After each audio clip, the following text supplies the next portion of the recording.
Mais tout de suite, retrouvons le contrebassiste Jérôme Forer de l'association Vitruve 23, association qui est à l'origine du projet Architecte qui mêle musique et architecture. Ouvrons la boîte à malice pour en savoir plus. Bienvenue.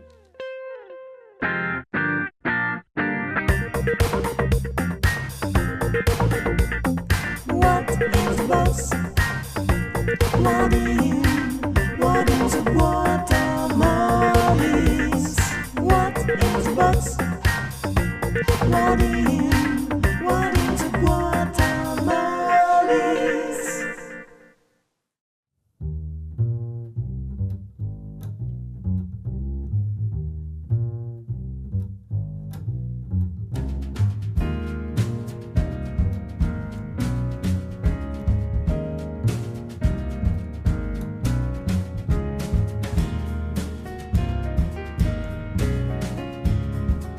Jérôme Forer, bonjour. Bonjour. Merci beaucoup de m'accorder cet entretien. On se trouve ici à la Cité Radieuse, à Briey, dans le cadre d'un concert que tu vas donner avec tes musiciens, dans le cadre d'un projet qui s'appelle Architecte. Projet immersif, original, on va en parler dans quelques instants. C'est un projet qui s'inscrit dans le cadre d'une association aussi, que tu portes, Vitruve 23, qui fait référence à l'architecture, puisqu'ici il est question de ça, musique et architecture. Ouais. Ça te vient d'où, cette passion, cette envie de mêler les deux finalement? Quand j'étais plus jeune, j'étais donc dessinateur dans un bureau d'architecte. Et j'ai toujours gardé un peu comment dire, l'attrait pour l'architecture. Il y a un moment, il fallait choisir, c'était soit continuer l'architecture, soit la musique. Ouais. C'est la musique qui a pris le dessus. Donc à la contrebasse pour toi? La contrebasse. À l'époque, c'était encore la basse électrique. Ouais. Ouais. Parce que j'étais chanteur aussi dans un groupe. D'accord. Et puis ensuite, la contrebasse, parce que je suis allé à Strasbourg. Puis là-bas, j'ai repris mes études, en fait, au conservatoire. Puis un jour, l'architecture m'a rattrapé. C'est ça, la musique a pris le dessus, mais finalement, il y a quand même les premières amours aussi qui reviennent un peu, ou en tout cas, c'est des amours un peu équivalentes. J'ai toujours travaillé soit avec des peintres, soit avec surtout avec des peintres, en fait. Et donc, il y avait toujours cette idée d'accompagner la peinture avec de la musique. Ouais. En fait, j'ai commencé par l'architecture et la musique en chanson. Et c'est ça, en fait, il fallait toujours qu'il y ait un sens dans la musique que je faisais. Et au départ, c'était accompagné par des mots. Et ensuite, c'est devenu des chansons sans mots. D'accord.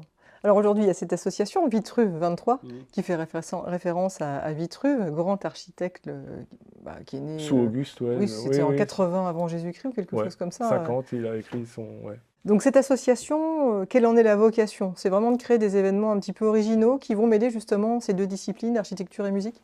Oui, c'est ça. C'est vraiment. Donc, je me suis entouré d'un collectif de personnes de Metz qui ont tous un peu, par chance, le pied dans la culture. Au départ, c'était vraiment pour porter architecte, pour porter le premier volet, on va dire, quoi. Puis ensuite, il y en aura d'autres. Il y aura un solo sur des textes de Pingusson. Il y a qui est un architecte qui a reconstruit beaucoup la Moselle. Oui. Et il y a aussi sûrement un jeune public. D'accord. En parlant de public, justement, est-ce qu'il y a peut-être une volonté de le sensibiliser, ce public-là, à l'architecture? Parce que c'est vrai que tu disais que tu avais l'habitude de travailler avec des peintres, et c'est peut-être plus souvent les peintres qui sont mis en avant, les sculpteurs.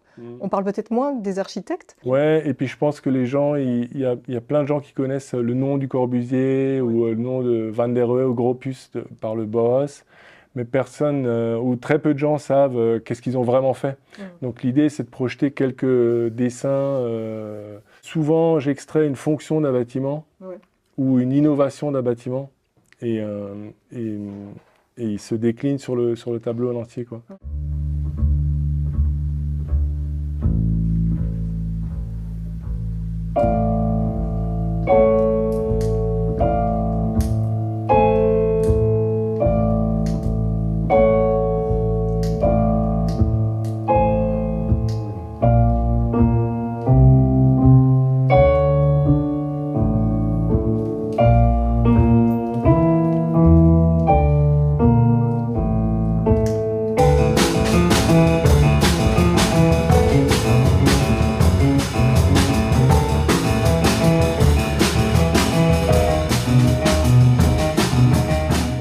particularité effectivement du premier projet, Architecte, c'est que tu as créé des partitions sonores, enfin des portraits plutôt sonores d'architectes.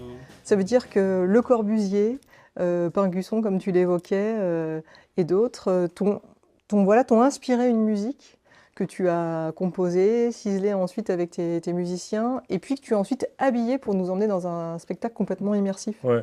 En fait, parce que souvent, c'est des sacrées personnalités, quoi. Ouais. Donc, quand tu lis un de leurs livres ou des conférences, tu te rends compte que c'est des types, c'est des frondeurs, c'est des insoumis, même si, voilà, c'est un thème particulier de nos jours, mais c'est vraiment des types qui se laissaient pas faire, qui en faisaient qu'à leur tête. Et évidemment, ça j'adore.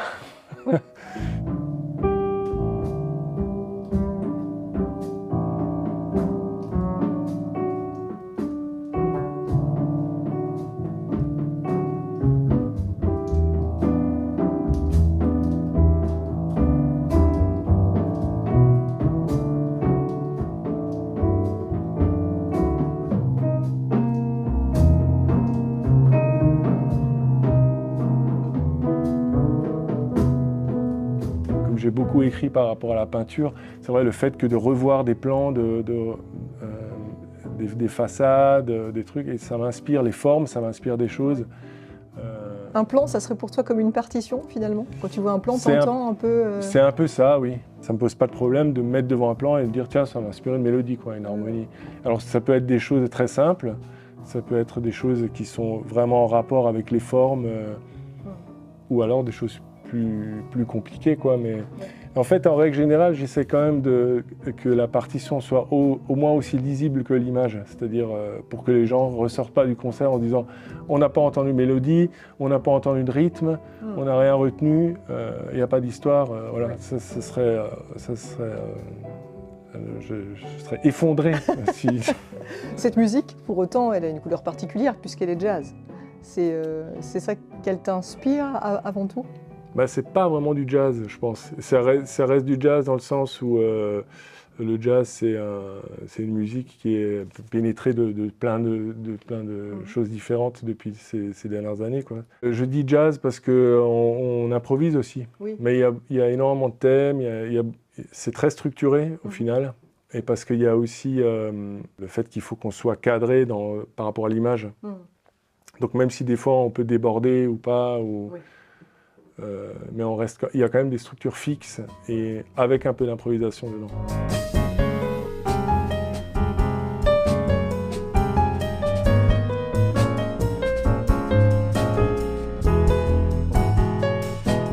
Il y a vraiment les historiques, Wright, Mies van der Rohe, Gropius et Corbusier.